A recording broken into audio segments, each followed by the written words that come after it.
Hello，大家好啊，歡迎嚟到乜鬼都傾。係啦，咁今日請到我哋呢個楊師傅 Jeff 啦。Jeff 師傅你好啊，你好啊。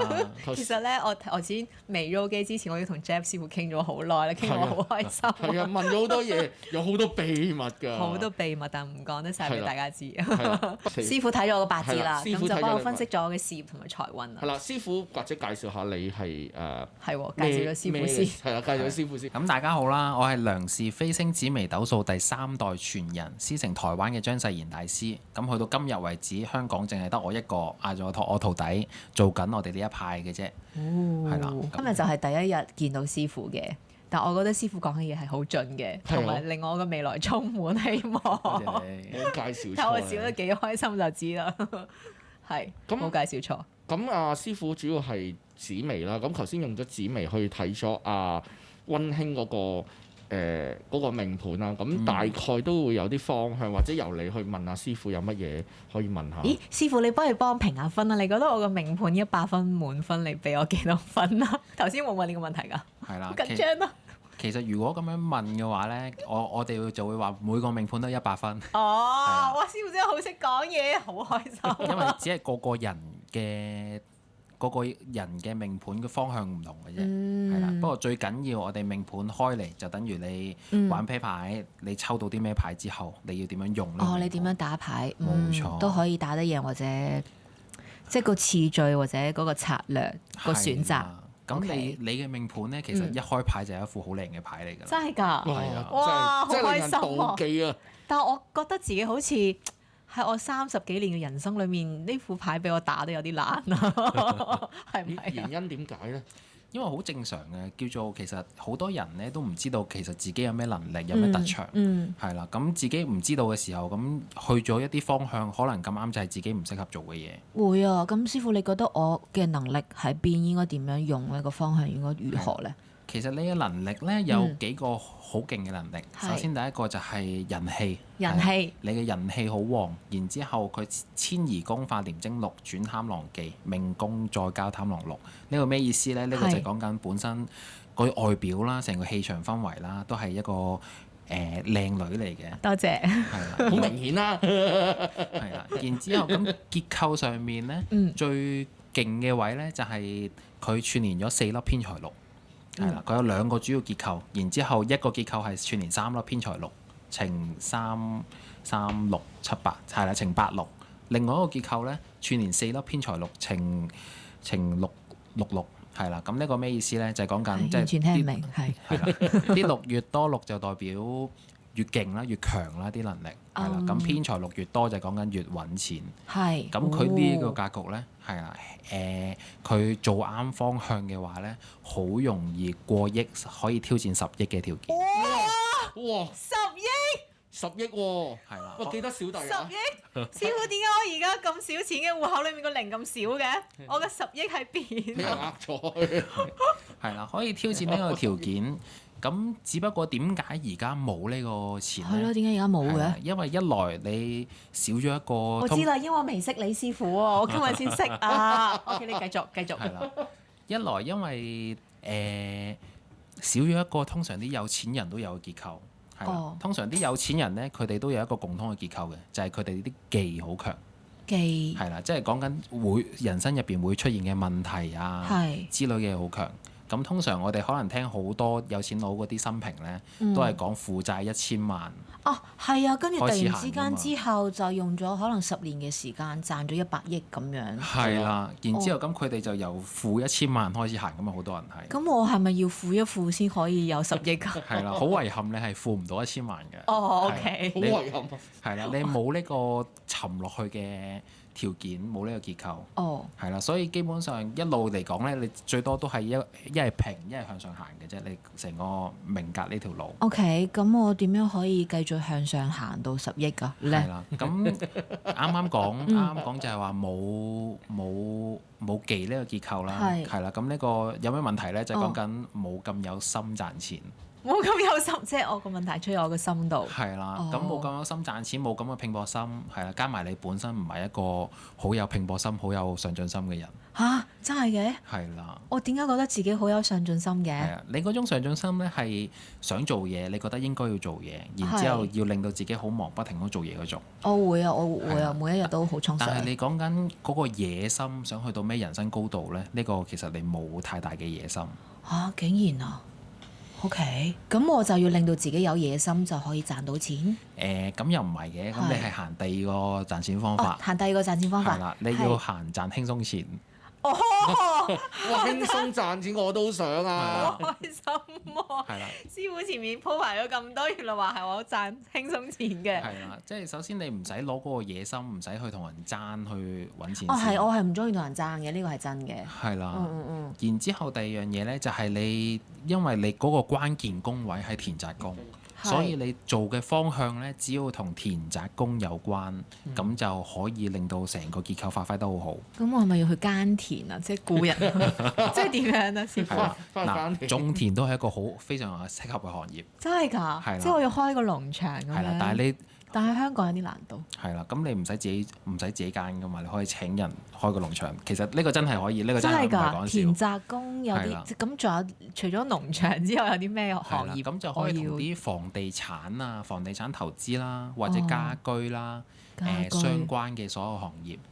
係係啦，咁譬如話房地產嘅，咁即係當然呢度照學你講啦，係話房地產做 sales 嘅，咁你個數可以滾得好快。哦，喂，我去考個牌，快啲邀請我去做啊！大家咁會唔會各位話？發展商們，唔係房地產嘅呢個。咁會唔會話？譬如佢幫啲發展商或者幫啲房地產去賣，咁其實都帶挈到啲房地產或者發展商嗰個銷路效益啊之類嗰啲嘅。可以㗎，即係叫做可能幫啲房地產做代言人咧，咁嗰個成效、投資成，即係嗰個廣告成效就會好好咯。各位房地產嘅商家們，你哋好啊！師傅話咧，我只要做咗你哋嘅代言人，你哋嘅銷量就 number one 㗎啦，快啲邀請我啦！係啦，然之後其實呢個係輕鬆揾錢嘅喎。係啦，然之後唔止係房地產行業，咁同家居有關啊嘛。咁啱講家私啊、家私、裝修啊，裝修係啦。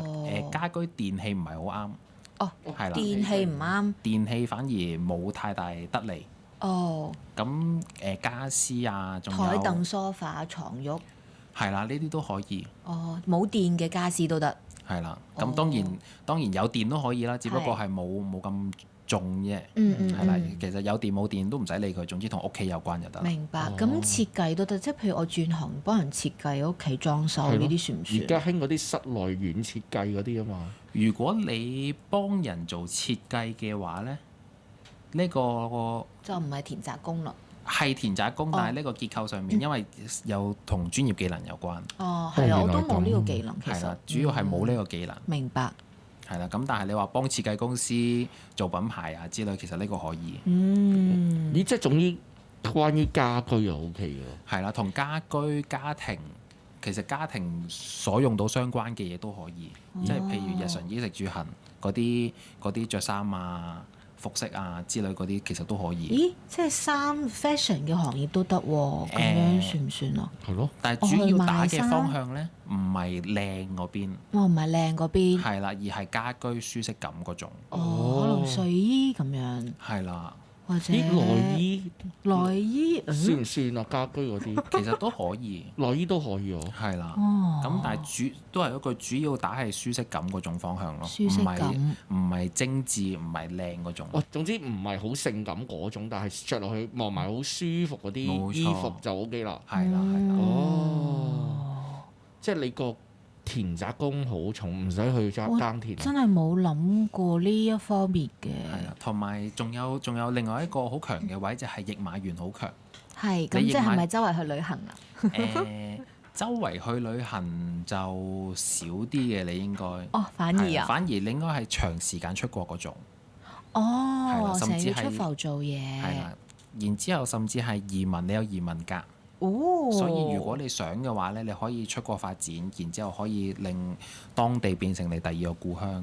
哦，呢樣嘢係我中意嘅喎，我都幾想去嘗試下去第二度住下咁樣喎。係咯，我細個已經有呢個夢想啦。有冇話邊個方向嘅？其實邊個國家？其實冇乜所謂，最緊要邊個方位自己中意就得啦。自己鍾意就得啦係啦哦，因為最主要係你有喺當地生存嘅能力，然之後喺外地你都可以，即係無論喺邊度都好，你都可以生存得好好，發展得好好。哦，好開心啊！原來去到邊都得㗎喎，原來。咁樣嘅話，咁即係佢移民運都好重嘅喎。咁佢做嘅事業會唔會係因為移咗民而變咗咧？可以，咁當然實際上我哋出嚟做嘅事業，當然係睇緊當地嘅需求啦。咁當地有人買先做得㗎嘛，所以冇理由即係以前古代嘅時候，啲命理話佢好適合做劍嘅，係啦，打鐵係啦，有乜理由去到現代都話你見到呢個結構就一定要打鐵㗎啦咁樣，冇理由㗎嘛，係啦，所以佢其實做咩行業？當然啱啱講嘅就係一啲比較適合、容易有成效嘅行業啦。然之後，但係其實做咩行業都係睇返實際上現時或者你所在嘅地區嘅環境。咁譬如我而家喺香港，我本身係一個 artist，但係頭先你講嗰一類嘅工作，我係從來都冇接觸過嘅喎。咁我係咪應該向住呢個方向去主動揾 job 啊？定係可能去到出年突然之間就有人邀請我去做呢件事？有冇咁嘅機會㗎？即係我好奇想知嘅。其實有咁嘅機會嘅，咁你真係㗎？其實講翻啱嘅先，你話冇咁嘅經驗啊嘛。係啊，即係係啦零㗎嘛，幾乎上係。因為基本反而你最適合做嘅嘢咧，其實你主打人氣。哦，主打人氣。係啦，咁即係你其實你嘅職責好似我唔知呢句會唔會冇衰咯？好似一間 marketing 公司咁樣。係啦，然之後其實你係負責幫人做廣告、做人氣、做代言嗰種，係啦，甚至可能係規劃活動啊。其實呢啲規劃活動呢個先係你嘅能力。然之後咁你規劃活動之後，咁其實對應啲咩行業其實冇所謂㗎。哦。即係天生網紅嚟嘅咯，其實係。係啊，因為佢網紅嗰個人氣好強。係啊。係啦。可能係開 live 賣嘢啊要。咦！我而家有做緊喎。係咯，賣啲家居賣啲嘢。家居嘢。係啦。哦，呢個方案突然之間通咗啊！厲害！啊，要多謝我啊！你有10億，你分1億俾我都 OK 㗎啦。 Funny。係啊，分1億俾我都 OK 㗎啦。係啊，同埋講緊佢嘅台風係啦，即係講緊即係台上面嘅風格啊，佢出去演講啊，成個心態佢可以好定，所以佢對住大量嘅人嘅時候咧，佢都可以做一個演講，然之後透過呢度嚟吸引咯。啊！我都的確有呢個能力，喺我細個嘅時候已經有啦。即係演講嘅。係啊，因為有啲人咧一上到台咧就好怯噶嘛。但我係會超常發揮㗎。係啊，佢上到台係會超常發揮，好穩好穩嗰種㗎，我係會嗰種人即時執生。哇！厲害喎。因為我細個已經登台彈琴啊表演啊，嗰啲唔出得錯㗎嘛，你唔可以忘台詞㗎嘛。係啊，因為有啲人學琴咧，佢上到去就斷怯咗㗎啦嘛，隻手或者僵硬肚㗎嘛。屙嗰啲咧。但我係完整彈出嚟有比賽係啊，嗰啲佢係超常發揮嗰種。跟住我係唔會甩台詞㗎，所以我大學未讀舞台劇咯，嗰啲你唔可以唔可以忘記咯。我都的確係有呢個能力，但係一路都好似比較少機會發揮呢個能力。係啊，同埋啱啱講開啲鋼琴啊、舞台劇呢啲咧，咁其實你嘅才華好強，係啦，遷移宮法廉貞祿，然之後轉技同命宮貪狼祿交祿，咁呢個講緊才華。首先本身廉貞祿可以講歌舞技藝，係啦，歌即係唱歌啊或者樂器啦，舞即係跳舞啊，技嘅話即係啲技術啊，藝嘅話都係藝術嘢啦。係因為由細到大都係屋企人栽培我學好多呢啲嘢，好多才華。日日就喺屋企練琴、練唱歌、練好多嘢。其實都要多謝你父母喎。多謝公公婆婆咯。公公婆婆，因為即係風雨無阻咁上堂喎。係啊。佢哋一早發現咗你呢啲才華，可能係源自我屋企咧。我細個屋企有部電子琴，我婆婆就報咗個班開始學琴啦。跟住學完電子琴，考咗9級，再學鋼琴，又考到10級咁樣。哇！你學咗幾多年去到第9級？就由3歲半開始就係才藝班，不停進出入。比賽表演練琴就練呢啲嘢咯。係啊，同埋佢嗰個音感好強啊！係啊，佢耳仔都 OK 㗎。好準啊，師傅！係啊，即係通常人哋拉小提琴啊嗰啲音準先會着重㗎嘛，反而鋼琴啲耳仔可能冇咁勁㗎嘛。但係佢耳仔係聽呢啲音都 OK 㗎。所以好快上手，可能一摸部琴咧，然之後會尤其是熟到咁上下咧，無啦啦有個感覺就想咁樣彈出嚟。咦，咁樣佢會唔會嘗試做歌手或者作曲嘅話？其實作曲有咁嘅能力嘅，係啦，佢應該會有可能啲 melody 會去浮出嚟喺個腦嗰度，有咁樣嘅能力啦，一來係啦，咁二來歌手嘅其實都可以。係啦。我之前試過用5日嘅時間識拉二胡一首曲㗎，《鳳陽花鼓》。跟住嗰個老師話佢教咗一個神童咁樣講喎，因為我係零由零 nothing 去到彈拉到嗰首曲咯。然之後就去咗紅館表演啦，喺個觀眾席度。嗰一日係叫做萬人青年咩音樂會，係慶祝香港回歸7週年嘅一個 show 咁樣咯。哇，厲害喎！曾經發生過呢件咁嘅事咯，兌現咗師傅講嘅嘢咯。嗰時係選港姐未啊？定未啊！嗰陣時10幾歲讀緊中學㗎咋，小學啊好似。小學嘅啫喎，好似。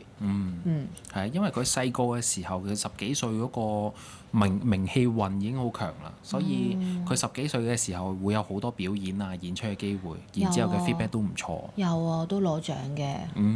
咁會唔會話佢其實少年運強啲啊？定係佢大個再勁啲啊？10個億喎，大佬。睇時間唔同，但係佢發展到晚年都好咧，佢嗰個發展都好強。係啦，反而中間係比較平穩咯。平穩都好啊，平穩已經知足㗎啦，其實。即係好似啱啱一開頭咁講，你通常你嘅運都係一係向上，一係平嘅啫嘛。係啦，好少會沉。係啊，所以都話你本身一個有福之人。係咯，靚多謝幾多分啊？頭先係判佢100分，個個100分，個個100分。感恩。係啦。咁或者會唔會有乜嘢注意喺呢一年或者嘅事業裏邊？呢一年事業咧，其實你話2026年咧係一個比較阻滯多嘅年份。